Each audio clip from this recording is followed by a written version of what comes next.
ये कहानी एक ऐसी ही गरीब औरत की है जिसका घर चाहे बहुत छोटा सा था, लेकिन उसका दिल बहुत बड़ा था। मालती मैं जा रहा हूँ। जरा रुकिए, नाश्ता तो करके जाइए। हाँ जल्दी लाओ, देर हो रही है। बताओ, दुनिया भर को खाना खिलाते हो और खुद के खाने की परवाह नहीं करते। ये बात तो बिल्कुल ठीक कही तुमने बहू। देखिए ना पिताजी, खाने के मामले में ये कितने लापरवाह हैं। मुझे तो लगता है कि दिन भर औरों की थाली लगाते लगाते ये अपनी थाली लगाना तो भूल ही जाते होंगे। अरे बस भी करो तुम, इतना भी लापरवाह नहीं हूँ मैं। भाई मैं भी इंसान हूँ, मुझे भी भूख लगती है। दोपहर में जब भी वक्त मिलता है तो मैं भी अपनी थाली लगा लेता हूँ। राकेश और मालती पति पत्नी थे और श्यामलाल राकेश के पिता थे।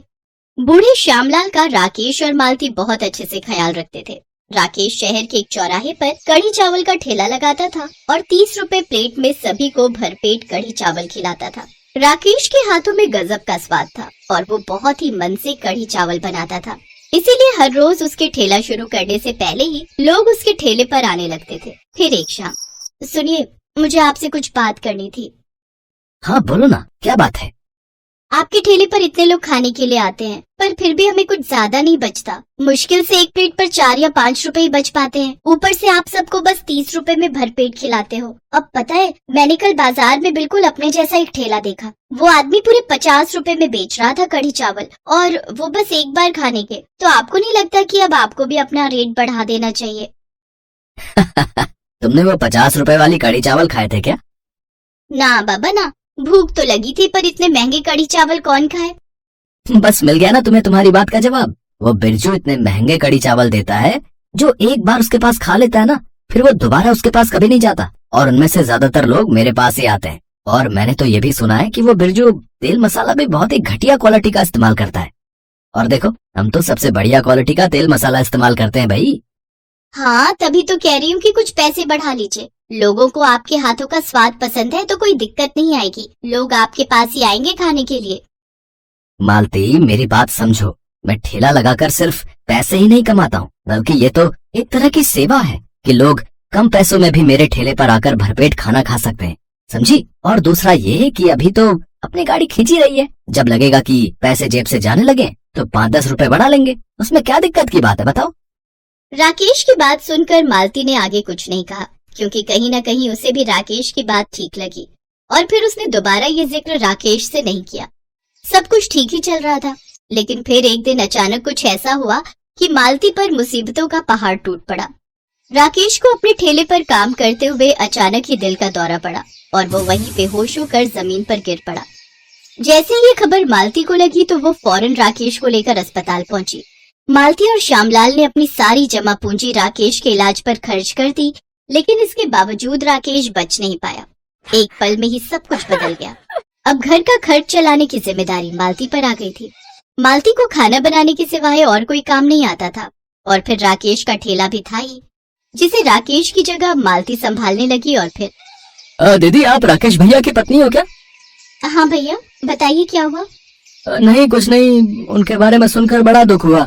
बहुत ही नेक और दिलदार आदमी थे वो। मैं उनके ठेले पर रोज कढ़ी चावल खाता था और महीने के आखिर में आकर उन्हें इकट्ठे पैसे दे दिया करता था। इस बार जब मैं पैसे देने आया तो उनका ठेला कहीं दिखाई नहीं। फिर जब आसपास से उनके बारे में पता किया तब सब कुछ मालूम हुआ। दीदी, ये पिछले महीने के 900 रुपए हैं, आप रख लो इन्हें। है वो आदमी मालती को पैसे देकर चला गया। मालती को बड़ी राहत महसूस हुई, क्योंकि उन पैसों से वो कुछ और दिन दही, चावल, बेसन और बाकी सामान खरीद सकती थी। ऐसे ही कई दिन गुजरे और मालती पूरी तरह से अपने ठेले में ही रम गई।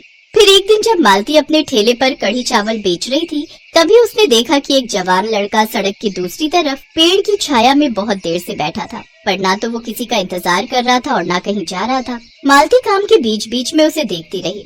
फिर दोपहर में 4 बजे के आसपास वो लड़का मालती के पास आया। दीदी, खाने में कुछ बचा है क्या? हाँ भैया, चावल तो है, पर कढ़ी बहुत कम बची है। अब बताओ। कोई बात नहीं, चलेगा दीदी, आप मेरे लिए 1 प्लेट लगा देंगी? हाँ, पर बिना कढ़ी के खाओगे कैसे? मैं सूखे चावल खा लूंगा। वो मेरे पास पैसे जरा कम है, मेरे पास बस 10 रुपए ही हैं, तो क्या आप? अरे कोई बात नहीं, तुम 10 रुपए ही दे देना।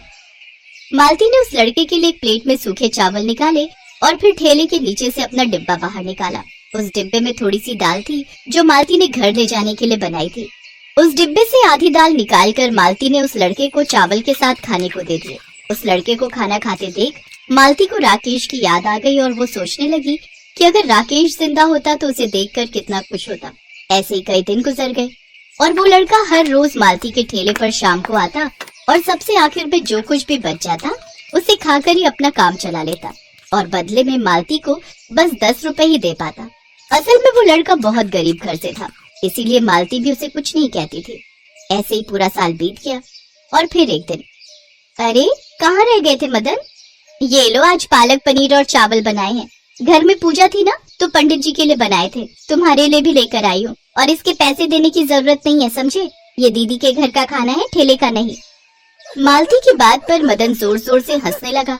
फिर खाना खाकर मदन ने मालती से कहा, अच्छा दीदी चलता हूँ, आशीर्वाद दो। कल मेरा इम्तिहान है, अगर पास हो गया ना तो एक दिन जरूर लौटूंगा और अगर नहीं हो पाया तो गाँव चला जाऊंगा वापस हमेशा के लिए। फिर अपने पिताजी के साथ खेती ही करूंगा जाकर।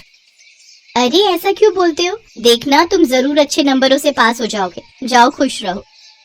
वहाँ से जाते हुए मदन की आंखों में आंसू थे तो मालती को भी उसका जाना अच्छा नहीं लग रहा था। फिर पूरे 3 साल बीत गए। मदन फिर कभी वापस नहीं आया। मालती के ठेले पर ग्राहक बढ़ते रहे और अब श्यामलाल भी ठेले के काम में उसकी मदद के लिए आने लगा। फिर एक दिन एक चमचमाती सरकारी गाड़ी मालती के ठेले के बिल्कुल नजदीक आकर रुकी और फिर उसमें से एक पुलिस वाला बाहर निकला जिसने पीछे वाली सीट का दरवाजा खोला जहाँ से बाहर निकला जिले का नया कलेक्टर मदन शर्मा। अरे मदन, तुम कितने सालों बाद, और ये गाड़ी, अरे वाह, लगता है। हाँ दीदी, मैंने यूपीएससी की परीक्षा पास कर ली थी। अब मैं यहाँ का नया कलेक्टर हूँ। बाकी सब बातें बाद में, फिलहाल आप मेरे साथ चलिए, मुझे आपसे एक बहुत ही जरूरी काम है। मदन अपनी गाड़ी में मालती और श्यामलाल को बिठाकर अपने साथ अपने ऑफिस ले आया। दीदी मैंने मंत्री जी से बात की है। मैंने उनसे आपके लिए गुजारिश की थी और उन्होंने मेरी बात मान ली है। हम आपको बस स्टैंड के पास एक बढ़िया जगह देंगे जहाँ साफ पानी, पंखे, बाथरूम सबकी व्यवस्था होगी और साथ ही सरकार आपको जरूरत का राशन भी देगी और काम में आपकी मदद के लिए 2 लोग भी आपके साथ लगाए जाएंगे। आपको बस उनसे बढ़िया खाना बनवाना है और हर गरीब को सिर्फ 10 रुपए में खिलाना है, जैसे आप मुझे खिलाया करती थी। मदन की बात सुनकर मालती कुछ न कह सकी। उसकी आंखों में खुशी के आंसू थे। फिर कुछ देर बाद मालती ने आंसू पोंछते हुए मदन के सिर पर हाथ रखा और बोली, तुम बस रुपए निकालो जल्दी से। हैं? पर क्यों दीदी? इतने बड़े आदमी बन गए हो तो मेरे ठेले की आखिरी थाली तुम मुफ्त में खाओगे क्या?